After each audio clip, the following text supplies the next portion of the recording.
Hey everyone, welcome to the Withering Effect episode 55. Today's date is July 27th, 2020, and I am Duds, or Duds versus known to the rest of the interwebs. And I'm Jimbo. You may know me as Jimbo Slice 23. Let's talk about what we've been up to this week, Duds. Well, other than the fact that I almost forgot to keep recording after doing the pre-show, I almost hit stop. Oh, wow. I am out of it tonight. That's a first. Yeah. Lots of stuff has happened this week. And I'm going to start with something that's not on the note sheet, and it's technical issues.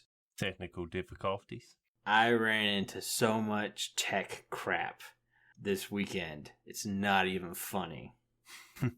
So it started with, I had been talking about wanting to get a new microphone. Wells gave us some tips on microphones and stuff. Just so happens I work with a guy who's in a band. So he said, hey, I've got backup equipment I'm not using. Take it home, try it out, see what you like. So, bring it home, hook it up, plug it in. Windows says, hey, I found your drivers, installing them now. Drivers installed, good to go. So I said, sweet. Hooked up one of the microphones, pulled up Audacity, set it to the correct microphone settings.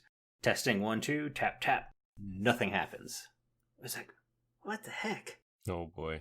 And then I was like, okay, maybe it's a Windows problem. So I went to Windows, went to input settings, microphone, clicked the correct setting, went back to Audacity, record, test, tap, tap, nothing. What? What the heck? 4 hours later of going through 5 microphones that he handed me and another XLR box, nothing.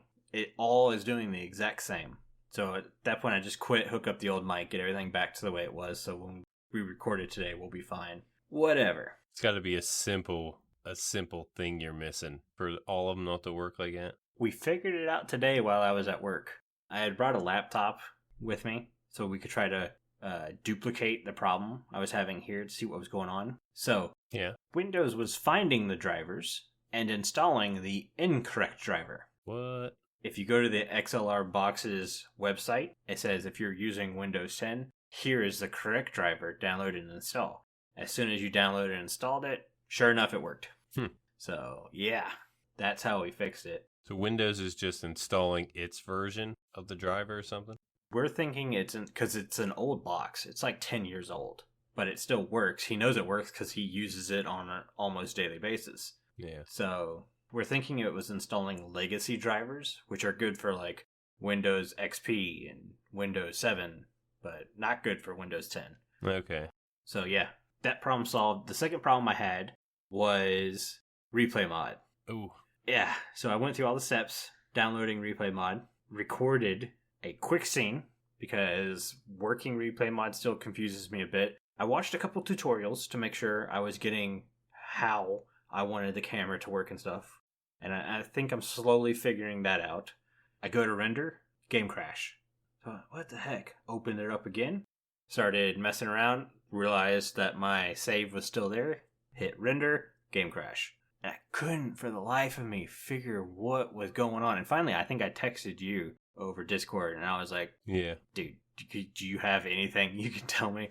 And you sent me the tutorial you watched, which was a huge help because I realized what it was doing when I was doing all this stuff. He's like, yeah, this won't work for Optifine unless you have this Optifine, blah, blah, blah. I had Sodium installed for Fabric still. Yeah. Because I have liked using Sodium. I've been using Sodium instead of Optifine this entire time, and I haven't had any issues. It's been a good program. I really liked it. You miss the zoom key every once in a while, that's for sure. But they have data packs and stuff now that can replace that. But Sodium and Replay Mod were not friendly, and that's what was crashing the renders. As soon as I unloaded Sodium, hit the render button, worked like that. Bam. Got it. Perfect. Rendered it in like 30 seconds. Was done. It was cool. Put it in the episode today, which would be Monday for you guys. And it's a little netherite suit up scene. Mm-hmm. I don't know if you had seen the episode yet. Yeah. But I thought it was a big deal because I finally was able to get netherite. So, but yeah, that's a little camera replay mod thing. One thing I'm having trouble with replay mod is at the top left corner of your screen, it says record. Yeah. And if I were to show my view, you'll see record. Like if I were to record with OBS, I can't get that record off the screen. I can't get that off of the top left. I don't know if you know how, but I'd like to kind of record both views, replay mod and myself at the same time sometimes. But in my view, you get that record on the top left of the screen that won't go away. So I got to figure out how to get rid of that. If anyone knows, please message the Discord or anyone. Yeah. Please let me know. It's bothering me. Yeah. Back to tech issues I've been having. At that point, I was like, you know what? It's time to break for lunch. So I go to get lunch, get in my car, crank it up, and the center console, nothing. The screen didn't light up. Yeah, screen didn't light up. Couldn't turn the radio on. None of that stuff. Couldn't figure out what the heck happened. So I drove, picked up lunch, came back, ate, took it apart, started jiggling wires, thinking it's got to be a short connection somewhere. Can't find it. Turned the car back on, and sure enough, it works again. Well, It was just like the weirdest thing. that is weird. There's that. And then the last thing, yesterday, as I was More. uploading my video, I went to do my Minimator image, and Minimator would get to loading blocks, slab, and then freeze. Would straight up not respond every time. I then had to uninstall Minimator, reinstall it, and it went back to work. Wow. It is. There are times where it's loading up where I'm like, is this thing going to load up on Minimator? Because it does take a while, but yours actually froze. Yeah, it would straight up say not responding and then give me a crash report. Oh, wow. So, yeah, I had to uninstall it, reinstall it, and it obviously worked because I got my image on my thumbnail now. But yeah, those were the tech issues I dealt with this weekend. And that's not even getting into the stuff that actually got done this week. No, that was just all the fun stuff you did this weekend. Yeah. But this week, I worked with you and Carl. We built the Withering Effect Studios on the server. Yep. Not in real life. It'd be really cool to build that in real life, but... Yeah, me, you, and Carl, you imagine us building a studio in real life? Yeah. Controlled environment, no exterior sounds. It would be amazing. Just Apple products everywhere. And then my one PC, because I won't convert. Just to spite Carl. It's not even that I don't like Apple. It's just to spite Carl. Good enough reason. And then I decided to do a stream where I grinded for netherite. Those in the pre-show know what happens next. I died. Lost everything. Literally everything.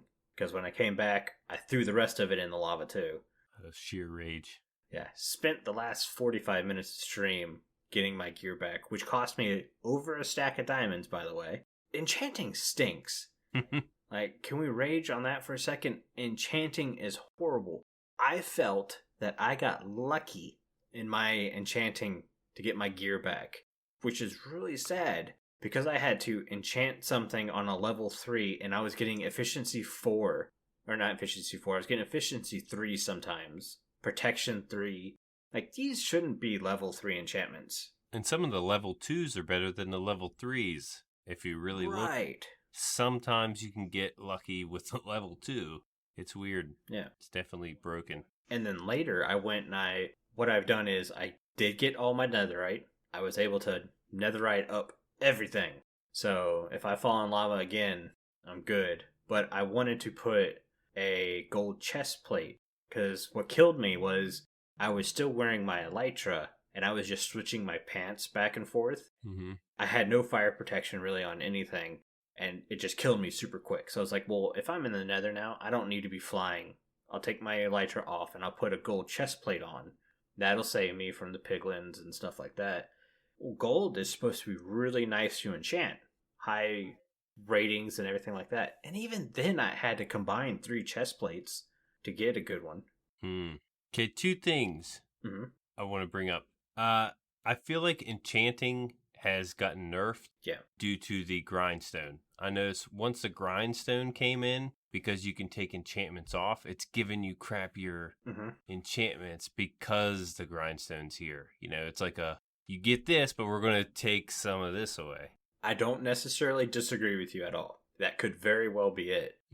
Or, because the grindstone came out the same time the new 114 villagers did, is that Mojang's way of saying, why are you enchanting? Use our new villagers. Yeah. You're enchanting? No, use the villagers. Use the villagers. Villagers are better.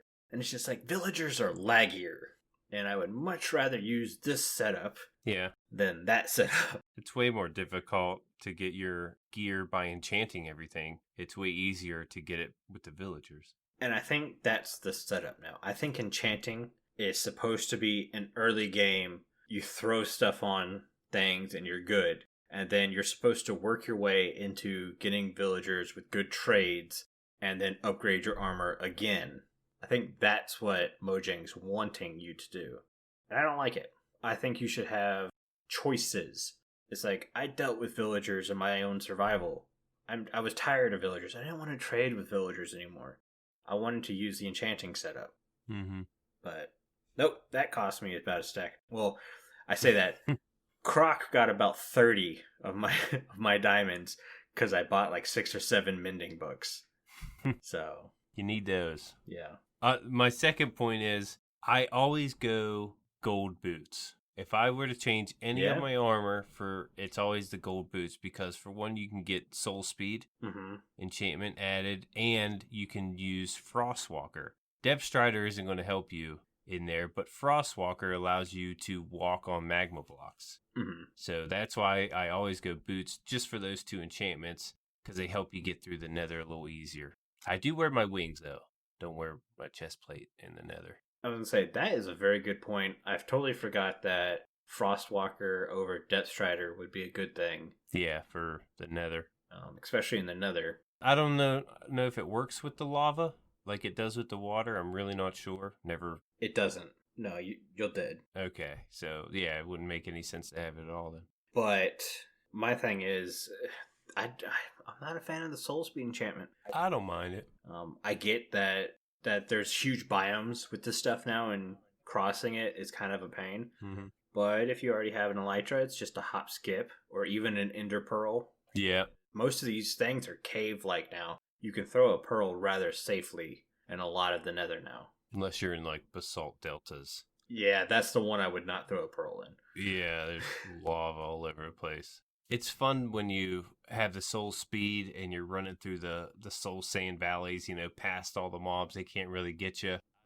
Like you said, it's way safer to fly. Why wouldn't you fly if you could fly? But yeah, just in case, I always go with the soul sands or soul speed on the gold boots. And it's nice that I feel me and you play a lot the same way, but you look at this, something as simple as which armor piece do you switch out for gold now?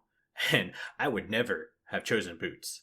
But you're like, hey, this is why you should choose boots, and it makes sense. I'm still not going to do it, but your argument makes perfect sense. Yeah, and you can still put feather falling on there with all the other ones. Like, you can put all them enchantments on it. Can get expensive, but you can do it. I think for me is because I have such a hard time getting that feather falling enchantment on boots, is why I won't do it. Yeah, Croc. That's what I was looking at, his comment. Croc's in the live show Patreon perk, and I wanted to mention the whole, we're having so many loading issues. I kind of want to bring up running lithium on the server. I already had this discussion with Carlock, and he shot me down. But the hermits are using lithium, and they're having excellent performance. Granted, they definitely have a beefier server than we do, but it wouldn't be nice to be able to do a test run and see how it goes. Yeah, there's just as many people on that server as there is on ours, and the main thing is the chunk loading. That's about it. I'm fine with everything else. Everything's going really well. Sometimes mobs can be a little choppy, but chunk loading is the main issue. Well, it helps for me, the fact that I played with sodium for as long as I did, and the person who wrote sodium writes lithium. And I love sodium. I know Brownie had some issues with it, and yeah, that's fine, but it's worth the test to see, because I had no issues with sodium and I loved it. I thought it was great. Yeah, I haven't really got to try it, but sounds good. It'd be worth at least a discussion. If people are okay with flying into the unknown, guys, I've basically gotten used to that now too, but it would be a nice little thing to at least discuss and look at. Yeah, at least test. I upgraded the storage room to the Wither Rose farm. We got a lot of chests now, but that's kind of it. So, what did you do this week, Jimbo? Because you set up a perfect segue and I interrupted it. I'm going to go with my segue. Speaking of replay mod, 5 minutes ago, Uh, I've been playing a lot with the replay mod. I'm loving it just because it gives you the opportunity. For instance, I had to go to my new base and my new base area. That's another one of the things I've done this week. And on the way there, like, there's just so many things you can catch that's, going to put out good content. Mm-hmm. There was a few things along the way that I added, but the replay mod covered like the whole adventure. It covered it perfectly how I had it in my mind, to where, it'll jump back to me on the ground and I'm doing something, I run into something, and that's another thing. I want people in my, who are watching my videos to see everything. I don't want to leave out too much, even though there's going to be some things, and that's where replay mod comes in. If I don't catch it with OBS, replay mod has it. Yeah. And I can always come back to it. And I love that. Love that. I'm actually getting pretty good with it. Just saying. I know. I've been watching your videos, and that's one of the things that forced me Sunday morning to sit down and learn it. It's a game changer. It is. Like, I don't have to worry about a cam account and moving it to certain spots, because I just hit play and the replay mod catches everything. See, and this is what upsets me, because I spent so much time getting this backup computer ready for a cam account to make it easier on me, and replay mod's still easier and better. Yeah, even if you want like a still image, you can do that with the replay mod. You don't really need, your cam account to do that. If I were to leave the area, let's say, like for instance, we were building that Withering Effect Studio, and I left the area a few times to gather blackstone, to gather quartz, for the build. The area I leave, like the building area, it de-renders. So replay mod can't catch any of that footage, just to let everyone know. Yeah. If you leave that area, it's only going to record where you're at. Yeah, it kind of makes sense. Yeah, DuDs and Carl kind of shut down on my screen, and it kind of popped over to where I was. I couldn't record anymore, so keep that in mind. If you were to do a time lapse with it, make sure your character running replay mod is where it needs to be. And that might be a good idea. So, like, if you have a camera account, maybe put the replay mod on the camera account. Yes. Because then you can just move it into the area and set it there. You can catch everything in that position. Yeah. That's a good idea. And you can hide the camera account. Exactly. But besides that, I built a couple shops in the shopping district, including the Withering Effect Studio, and found my future base. We made it to my future location. But that's about it. All that will be out in my episode today, I think, which is nice. Wednesday. Today's Monday. Yeah, I'm still salty about your shulker box shop. Nothing yet? You get anything from? Oh, I'm not spending any more diamonds there. There's always like a load of diamonds in there every time I go by. It's great. I did go mining this weekend, because obviously I spent over a stack of diamonds on getting my gear back. And I was like, I have less than a stack of diamonds now. I need to do some mining. So I dropped into the mine again, and I think I'm back over 2 stacks of diamonds. It was successful. I only spent like 2 hours mining, and I ended up with half a stack of ore, and I said, okay, with Fortune 3, I'll be fine. And sure enough, yeah. At least Fortune 3 enchantment still works nice. And I'm sharing the diamonds from the rocket shop, Papa Rocket. Papa Rocket is still very nice. You still get Papa Rocket profit? Hopefully the Wither Roses will start selling a little more. I need to talk to Carl, because I want to decrease the prices a little bit. Yeah. I was thinking a lot of people were going to be using them for farms, and it kind of seems like a lot of people won't be using them for farms. So it's like, oh, maybe we should lower the prices as a way to use them for black ink now, because I think that's more valuable. So it might be easier to farm the roses than it is squid nowadays. I think it is. Because of the mob cap. But we actually have Minecraft news. Do we? Well, let's jump into it. Look at you in the transitioning this week. Yep, that's me. Okay, you failed that one. All right, but snapshot 20W30A. We've got some changes, and I think they're very welcome changes. One of them I question a little bit. But anyways, the snapshot modified how respawn positions are chosen for beds and respawn anchors We'll talk about that in a second. Lanterns can now be waterlogged. Soul lanterns can also be waterlogged. That's my confusing thing. They tweaked Bastion Remnant chest loot, and chest and Bastion Remnants are now more likely to be located on top of Gilded Blackstone. Now, I want to go back to the lanterns and soul lanterns being waterlogged. Okay. I like it because that means we now have new underwater light sources other than sea pickles and sea lanterns and full blocks. But it confuses me because let's face it, if you see a lantern underwater, the light has been gone because there's just a candle in these lanterns or a torch. So if you put it underwater, the torch is going to go out. It won't produce light. But as far as I can tell, these waterlogged lanterns and soul lanterns still produce light. Yeah, didn't think of it that way. Always saw the lantern as encased, like the torch is kind of encased in like a glass lantern, but still it's... That could very well. I'm just saying I've never seen a lantern stay lit underwater. Maybe I'm wrong.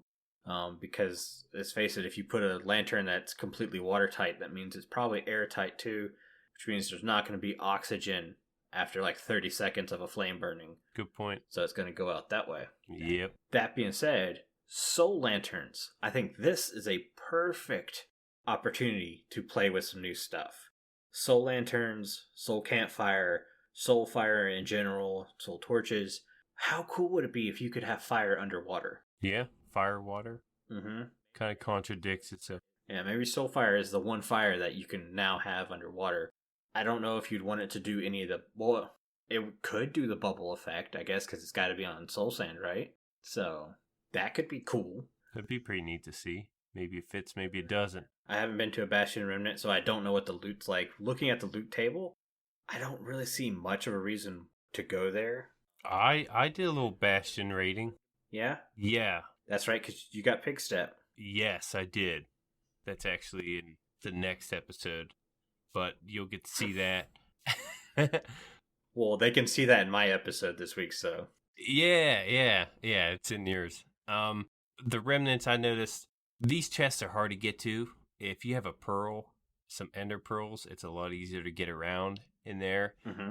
I encase myself in when I go to open these chests. If you encase yourself and they can't see you, I don't have any trouble. They don't get aggro or anything. Yeah. Maybe they're just not close enough, but like I uncase myself and leave, and no aggro piglins are after me. So I'm still not sure how close they have to be, or if they need a line of sight for you to open these chests. But yeah, I kind of made it in and out relatively easy. The ones that I did aggro was more like I got into my ender chest by accident or something, Yeah. But then again, it was easy to get away with an ender pearl.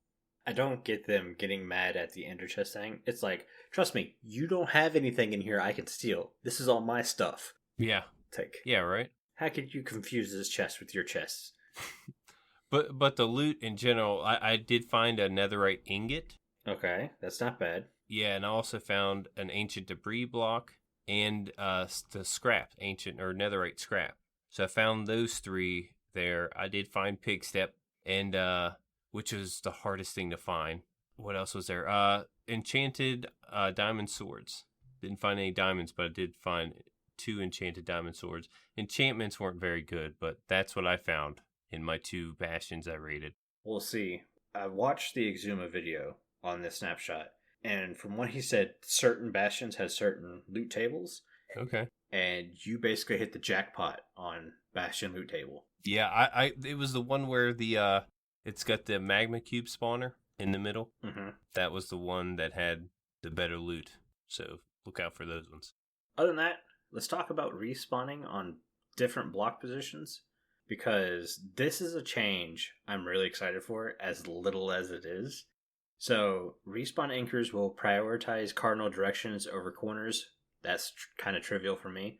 The big thing is beds will prioritize the side of the bed the player entered, and then it circles around the bed depending on if that side or space has been blocked or deemed unspawnable or too dangerous to spawn. Mm-hmm. So this is really cool. My biggest complaint with beds is that you get into a bed and then it always takes you out of the bed, and my face is always slammed up against a wall. Because for some reason, Mojang thinks a player gets out of his bed in real life and faces the wall the bed is against. Makes no sense. Yeah, I see that. So now, whenever you leave a bed or you respawn, this could happen if you die with a respawn anchor too, you will spawn looking at the respawn point, whether that be a bed or an anchor. I'm really enjoying that. And the mechanic for dangerous stuff, it just circles the bed from head to toe to back to the other side head, which is real nice. And if for some reason every block you can spawn on is deemed too dangerous to spawn on, it'll spawn you on top of the bed. Yep. So you're safe now. I'm hoping this kind of goes to portals also, because how many times have you set up another portal and it been over a lava lake, you walk one step and fall down? Yeah, that's almost happened to me. So I'm kind of hoping that's an idea. Maybe they can put that in there. Maybe they've already thought about that, because I haven't had that happen in a couple years. Maybe it's better now. I think they do give you like a little obsidian platform, if I'm not mistaken, like a couple blocks to where you can at least walk out to a block. Okay. I think, if I could imagine it right. But that's it for the changes or snapshot. Yeah, that's it. I got some bug fixes. I'm not going to read the title. Yeah. Because they're weird. You guys will never remember it.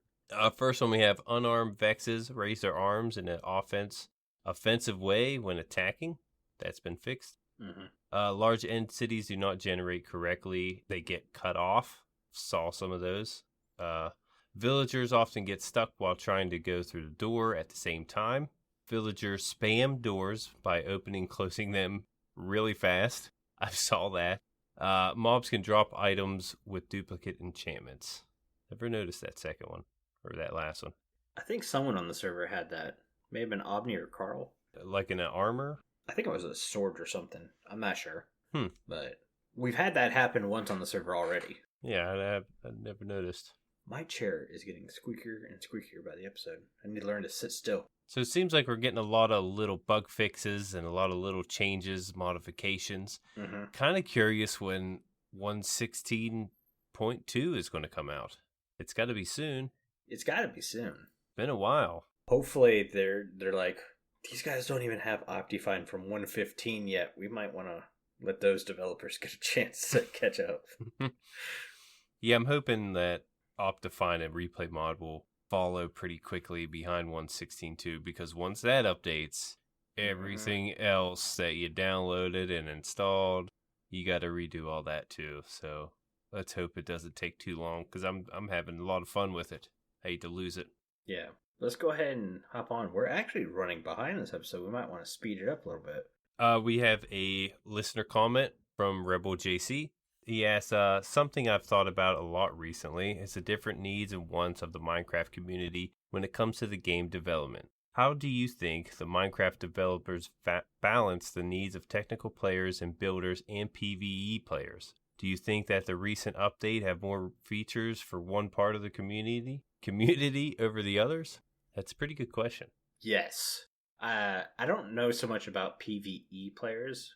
PvP players, I know, are constantly thinking they got the short end of the stick ever since 1.9. I don't want to sound mean or rude, but I don't care. I like the newer combat stuff. I've seen what Jeb's doing with his new combat update coming, and I really like that too. I think it finds a bit of a better balance. I never enjoyed the spam clicking. No, me neither. And like I said, I'm not trying to sound rude. I just don't like it. I know a lot of people are like, there's technique in it. I'm like, yeah, but is there? So, yeah, don't hate me. But I never like that. I like the new technique better, that you have to time attacks. A shield is very much should be in your repertoire. If you're combating with not so great armor, really, if any kind of armor, you should have a shield anyways, because they stop creeper blasts. I don't know how much it is PvP. I stink at PvP, so that's why I never do anything. You guys can be like, hey, Duds, what do you think about this in PvP? It's like, I don't know. I stink, so it stinks too. That's how it is. I think everybody on the server could beat me PvP. Yeah, I could probably beat you, and I'm not a PvPer. Yeah, but I think the way Mojang develops things is definitely for survival players in mind with a little bit of, I shouldn't say that. So I would say like 40% goes to survival players and like 30% map makers, and whatever they design for those two needs to generally have a secondary aspect that Redstoners could really play with. And I think that kind of makes up another 20%, whereas the last 10% saved for PvPers. I gave map makers such a high thing, not just because of command blocks and structure blocks and things like that, but because they have access to all the blocks at one time, because most of the time they're creative builds and they're building adventure maps, stuff like that. So anything that Mojang makes for survival generally transfers over into map making. So that's a great thing. There's a lot more things you could do that you don't realize in map making. Like, they give you a lot to work with. So do I think Mojang purposely favors one community over another? Yes. But at the same time, I think they have every other community in the back of their minds as they're designing things, if that makes sense. Obviously, the PvP community is kind of their own stuff, which there's another combat update coming that they've heard the thousands of complaints about the combat update, so they understand that they don't want to get rid of the 1.9 update, but maybe if they refine it better, that'll suit the one group of people that really feel they've been kind of shortchanged. So hopefully that answers the question. If you think about this update, you got your builders aspect with all the new blocks you got. You got a ton of blackstone. You got, the wood in the nether. PvP or even PvE, player versus environment, that he asked. You got the hoglins, you got the piglins. You have that. So they gave you that too. In technical, I mean, there's a few, like the target block was introduced. Redstone has a different function if you right click on it. And they have new mechanics. With the piglins, you can now farm piglins a different way. You can now farm withers a different way. Like, they give you a little bit of everything. I think more of it is for the builders, just because, all of the different blocks and environment they give you. And that's always nice to build in, the environment, a different environment. Yeah. So I think it's more leaning towards the builders, but I think they cover every community pretty well. Yeah, I very much think that while their focus is one way, they are constantly thinking about everyone else in their back of their minds. They're like, hey, here's a little touch. Like, you think about the target block. That's such a simple block, but there's so much new redstone being created around this block now. Yeah, there's things that I didn't know it could do that people are using it for. I'm like, wow. I want to say Cass or Mazuma Games just put out a new item elevator using it. Yeah.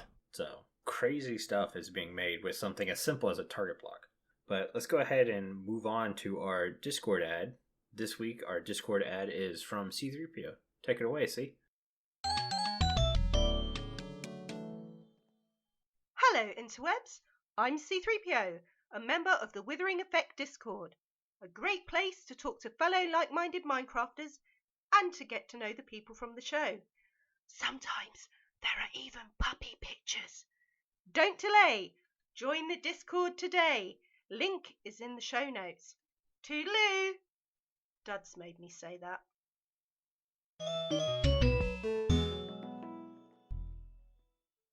Alright, thank you for that ad. See, if you guys want to join the Discord, the link should be in the comments. The link should be in the show notes, wherever that might be. Don't forget to follow C. She's part of the Ripple Effect now. So there's shenanigans afoot. A lot of fun.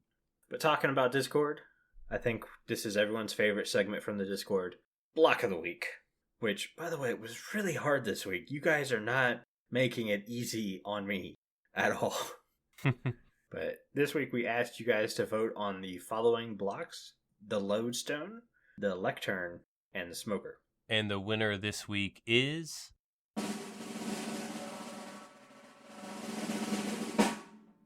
Lodestone.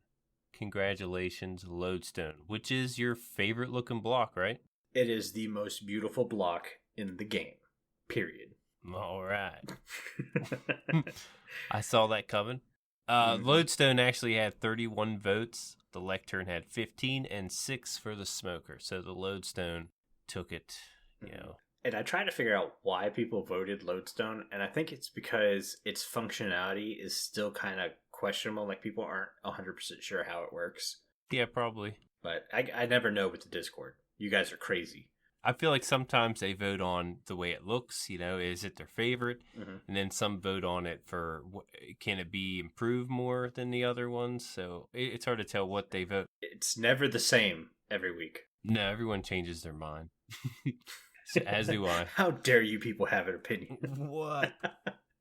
So I got some things about the Lodestone. It's made with 8 chiseled bricks and 1 netherite ingot, so it's a little expensive. Mm-hmm. Can be used to alter the point where compasses lead. So if you right-click your compass on the Lodestone, it will point to that Lodestone forever until it's damaged, I guess.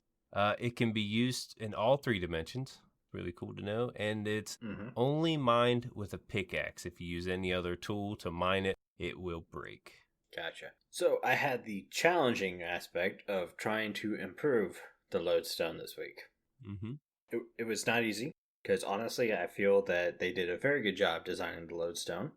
I had to go researching what the heck a Lodestone was in real life. So a Lodestone in real life is what it kind of is in game. It's a magnetic rock made out of several different chemicals and stuff like that. The crazy part is that while they're naturally occurring, no one's 100% sure exactly what makes them magnetic. The prevailing theory is that a Lodestone is created when it gets struck by lightning. That's what turns it magnetic, because that's really the only thing that has the force to create it. But again, that's just a theory. You guys might have found different theories out there, but this one theory piqued my interest enough to go with, what if Lodestones could attract Minecraft lightning? Yeah. So you could finally, granted with the trident, you can summon lightning when it hits a mob. But what if with using a Lodestone, whenever you had a thunderstorm, you knew exactly if lightning struck in the area, it was gonna strike on the Lodestone. Yeah, that could be useful. And they've been messing with lightning a little bit more because of the whole trident thing. Mm-hmm. So that could be something worth implementing. Makes sense. But what about you? You actually had something for the Lodestone. Yeah. One thing I came up with, and then there was a listener in the Discord that had a pretty cool idea. My idea was the Lodestone watch. Okay. Like, I'm trying to think of how you would craft it. Maybe a little small. It would consist of a Lodestone, and then you definitely put it on your armor somehow. I never really thought about how you connected to the person. Okay, give me a break. Either way, just go on to what it is. Yeah, let's say you have the Lodestone watch on. Someone has a compass that connects to your watch and could track you. Like, if you ever needed to split up, you can track each other with Lodestone watches. Mm-hmm. Instead of tracking one location, you can track a person by having a Lodestone watch, or maybe a Lodestone on your armor or something. It doesn't necessarily have to be a watch, but use it to track someone. Yeah. Thought that'd be pretty neat. That could work. What did our listeners say?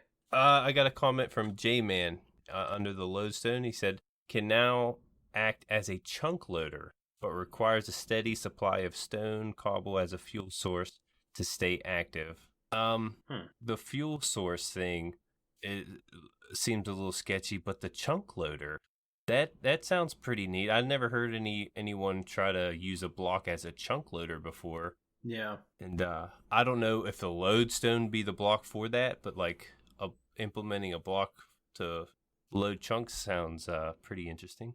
My only worry is, like, with chunk loading on like SMPs and stuff, people are obviously going to load farms, which are just going to constantly add lag to the server. Yeah. It's a cool idea, especially now that you can load chunks with a command in vanilla. Mm-hmm. It's as simple as, hey, load this chunk, and it works now. I think that's been around since 1.14, maybe 1.15. Yeah. So to have a block that does it, it could be cool, but it also could be extremely overpowered. In single player, it'd probably be way more worth using. Yeah, I could definitely see in single player, because in single player you play however you want. Mm-hmm. So Yeah, but that's the only comment we had on the lodestone. That's why I brought it up. That's fine. It's really hard to change. It really was hard to think of stuff. But anyways, let's go ahead and jump into our main topic this week because we're running short on time. Okay. But we actually have a cool topic this week. And one of the things this show is kind of known for is we're constantly talking about updating and improving the game, right? Mm-hmm. And my thought is, hey, I'm going to take a section of Minecraft that I think needs improvement, come up with improvements. Jimbo's going to take his couple sections of Minecraft that he thinks need improvements. And they're not your standard, like, oh, the end needs more biomes. It's not like that. We're taking aspects that may have seemed forgotten. Mine's not really forgotten. I think mine's been complained about for like the last 6 months on thing, but I think I have some cool ideas to fix it. Yeah. Jimbo picked one that I would have not thought of, and I think it's a really cool idea. So let's start with that one, and we'll go to mine next. I picked animations. Yeah. I feel like the movement, I know it's a blocky game, but the movement's a little too blocky. Like I noticed if I'm watching someone use a sword, they do like the whole roundhouse windmill effect with the sword. The elbow doesn't bend or anything. And then I was thinking about dungeons and how dungeons players, they actually run. It looks like they're running and they're swinging the sword in different motions and stuff. I would like more animations like that. Mm-hmm. Yeah, nothing too crazy. Yeah, like maybe the knees bend when they walk instead of, just flat, straight-legged walking and jumping everywhere. It's just, I think we need a little bit more animation in the movements. Maybe emotes. I put that down. You brought that up a while ago.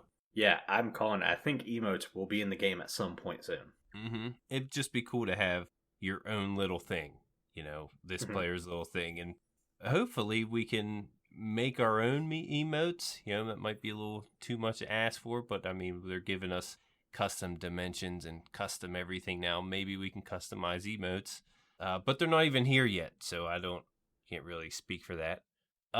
Another animation I would like to see is like kind of similar to the Nether, how they have the atmosphere. Maybe in the overworld, you get like a gust of wind and maybe the trees and the grass will move slightly. Mm-hmm. Now, I know you see this a little bit in shaders, but like the wind animation, I think would be really cool.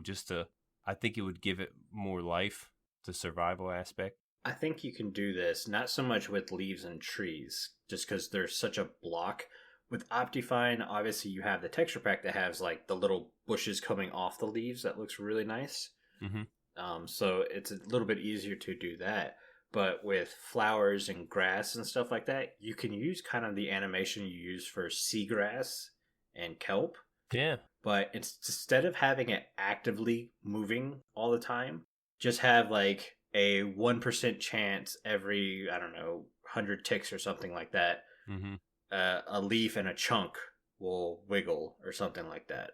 Or like a wave type of thing, like one will move and then the next one, kind of like it looks like wind is going through. And maybe even hear the wind when it starts. They would have to do it kind of how they've done the animations for the kelp and seagrass and stuff, just because having a chunk constantly look to see if it has to do a wind animation would, again, cause unnecessary lag.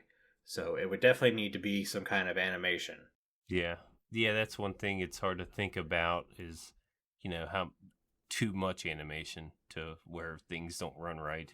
Yeah, and I'd love this idea. I had no clue about the animations and stuff, but the second you said, hey, Dungeons has movements like this, I want it too. I was like, that makes so much sense. It's already in a Minecraft game. Why not? Yeah, I think it'd be easy to throw in, but... Yeah, wind would definitely be a cherry on top. Yeah, that's pretty much all the animations that I was thinking of. I could get into like biomes and stuff, but that's more of like a biome change than a animation. So what about your change? My change is something, if you've been watching any YouTuber play Minecraft lately, they've probably complained about this. It's inventory. Yep, seen it. Inventory bugs the crap out of me. Especially with 1.16 and the fact that I now have to carry a chest plate around when I have my wings. The fact that a hoe is now a valuable tool that I'm going to need to carry around, I guess. Yep. We got shulker boxes, which were a great step forward, and I don't know what we would be doing without them right now. But even with shulker boxes, inventory feels small again.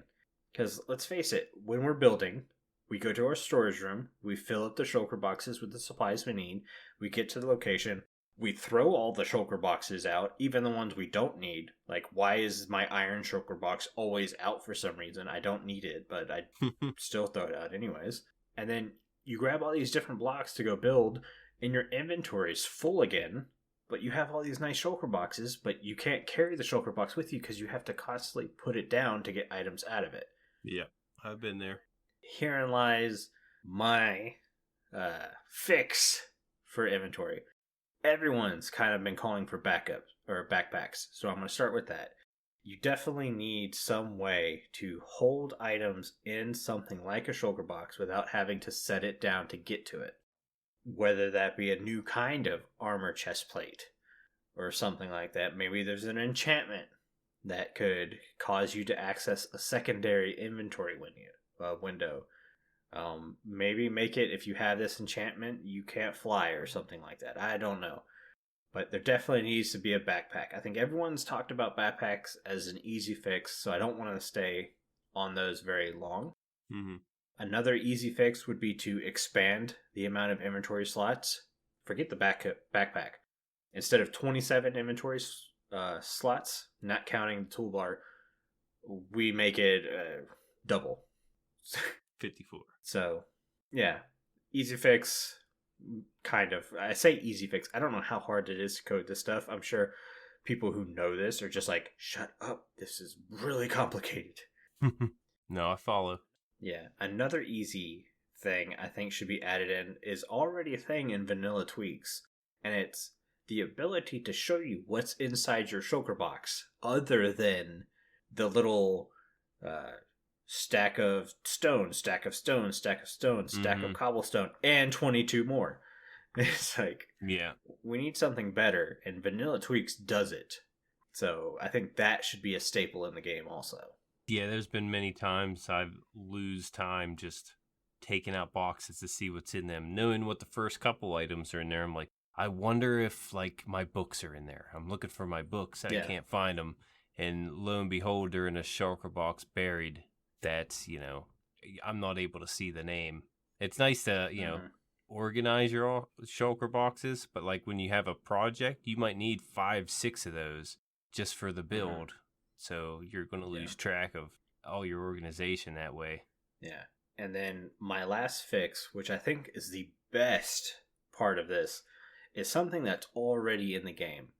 And that's saved toolbars. It's in creative. You can save them and flip through them and stuff. I think that should be in survival. Like, I think your inventory, instead of it being 27 random spaces for items, should be 3 toolbars. Okay.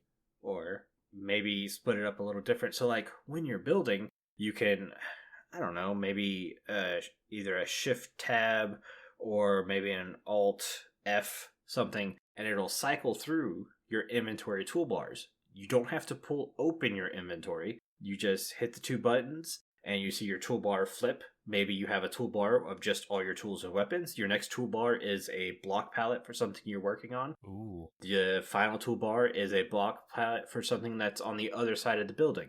So if you're constantly moving around, you just tap, and now your full toolbar is changing. So if you have a mob sneak up on you, you don't have to grab your sword out of your inventory and put it back on your toolbar. You could just cycle through, get to your tool section, and bam, you're right at your sword. You can attack and go right back to building seconds later. I think that on its own, without adding anything to the game, to anything to inventory, no expanding inventory, would clean up inventory alone, because you don't have to have a sword, a pickaxe, an axe, a shovel, a hoe, a bow, your food constantly in your building spot, where you only have like 3 slots open for materials. Now you have all 9 of them open for building materials. I like that. I really like that. Like you could have like you said, your tools in one, your building blocks in another, and me, I probably have like a terraforming palette in the next, Yeah. And that would be perfect if you ever wanted to switch up. Like if you're doing one side of the building, won't take long. Not as long as it would. This is one of those ideas that popped in my head, and now I want it so bad that I can't even describe it. It's like the template's kind of already there in creative. Obviously, you'd have to do a little bit more tweaking. But when you see the fact that you can now do the tab change for game mode, it's like you could do that for these toolbars. And instead of having an inventory, you just have toolbars. And it would drastically change how inventory works. And now if you do add a backpack, well, now you can carry random stuff, load up your toolbars, or even the chest monster shulker box at the beginning of every build isn't so bad now because you're loading up toolbar specific. So when you're done with the toolbar, you can get rid of an entire section. And it's an idea that makes so much sense. I'm just like, it needs to be in the game. Yeah, like I said, I really like that. I do have 2 things to expand on that. Okay. I saw a tweet from CubFan about inventory, and he mentioned to just make all the stacks double. Instead of a 64 stack, make it 128. Like everything will be 128 now. The pearls will then be 32 a stack. That's not a bad idea. I was like, you could carry more that way. That's not a bad idea. Mm-hmm. There's that, and one thing I mentioned on the Void Frogs to help with inventory management is not a sorting button. Yeah, I guess it'd be a sorting button. You hit a button that's on your inventory GUI. Mm-hmm. You hit the button and it just sorts everything. Bam. Just the way it's usually alphabetical order on that game, with certain items, like certain categories, and they be in alphabetical order. But it's sort through your whole inventory. And that happens to me sometimes. Like sometimes I won't realize I have 2 of the same items that can be combined, and it's taken up a slot. So that can help. That's helped me on that game, and I think it would be cool to have in Minecraft. Mm-hmm. I think it could work too. That's it for that. I mean, we're running a little bit late, but I can get into my last suggestion. Yeah, let's do it real quick. Okay. Because I think our post-show topic's pretty nice too. Mm-hmm. Yeah. My last suggestion would be mob bosses. Now, I've gotten into this a little bit before, but this is a little different. I'm not talking about like the big bosses. I'm talking about mini bosses. Yeah, you're talking like a brute or something like that. Yeah, exactly. Just like the brute. Kind of like temples and ruins are just way too easy to get in and out, in my opinion. I mean, once you've conquered a desert temple, it's all the same. You just go in there and get it now. I mean, the trap got you the first time, but not the second or third or whatever time. So it's pretty easy to get in and out. What if there was like a mob in there, like say you got your desert temple? What if there was a desert mummy running around there? And I know Tango Tech had a mob for that, a desert mummy, but his is like a boss battle, a mega boss battle. Yeah, you're not talking about that. No. You're talking about you're just talking more powerful, I don't know, husk. Yeah, something that's going to give you trouble. It's going to give you trouble down there. Yeah, it's not going to be easy to just go in and out. You can't go in there with 2 swipes of your sword and you're done. Yeah, exactly. And same thing with like the jungle temple. I was thinking maybe a giant jungle snake was slithering around it. Yep, not going in the jungle anymore. Or like a jungle monkey, it doesn't have to be a snake, but something, something in there that you can battle to get to these treasures and maybe up the loot a little bit because of that. That'd be cool, Yeah, I like that. The jungle temples aren't really, I don't know, known for their loot anyway. Like there's... Yeah. I think I go in there and grab the pistons are the first thing I grab. I was going to say the redstone trap is more important to me than anything else in the jungle temple. Yeah. Yeah, but that like ruins, ocean ruins. I know you have your drowns that come about, but maybe a couple guardians around the ruins, something to not make it so easy to go in there. See, this is the one spot where I would disagree with you, just because if you do get like 3 or 4 trident throwers at you, yeah, that's a little bit tough. So maybe that can increase be rough. The chance that drowned with a trident will spawn in the ruin. Yeah, maybe there's extra tridents throwers. Yeah. Which would help the farming community because then they would build drowned farms near the ruins. That was my first idea when I came up with a trident farm was they spawn in these ruins. Hopefully it's like a witch hut type of deal where they keep respawning. Yeah. Not the case. You know, once they're dead, they're dead. They don't keep respawning there. That'd be cool. But I think that's going to do it for today's show. We covered a lot of stuff. But before Jimbo reads us out, I want to say a huge thank you to all of our Patreon supporters. Our milk level patrons are Omni, Croc, Obeep, Stonefigure, the official CCL, Viper's Tuna, and Whitey Whitey. If you too would like to get access to exclusive benefits and extra hours of content each month, consider joining us at patreon.com/The Withering Effect. I don't know if you heard that, but I whistled through that. I didn't hear a whistle. That's pretty funny. I totally whistled. Well, if you like this show, you can share it with all your friends and on social media. If you listen on Spotify, follow us. Or if you listen on Apple Podcasts, leave us a nice review. Doing any of these really helps the show reach out to more listeners. If you would like to get in contact with us, send an email to at thewitheringeffect.com. Tweet us, leave a voice. Get you for that. Oh yeah, definitely. Leave a voice message or join our Discord where you can have a chat with everyone who works on the show and fellow listeners. All the links are in the show notes. Yeah, this show's been brought to you by Jimbo and myself, but also our digital producer Carl, who helps make sure the show ends up where it should be. The amazing music you hear in the intro and outro was created by the one and only Decoy.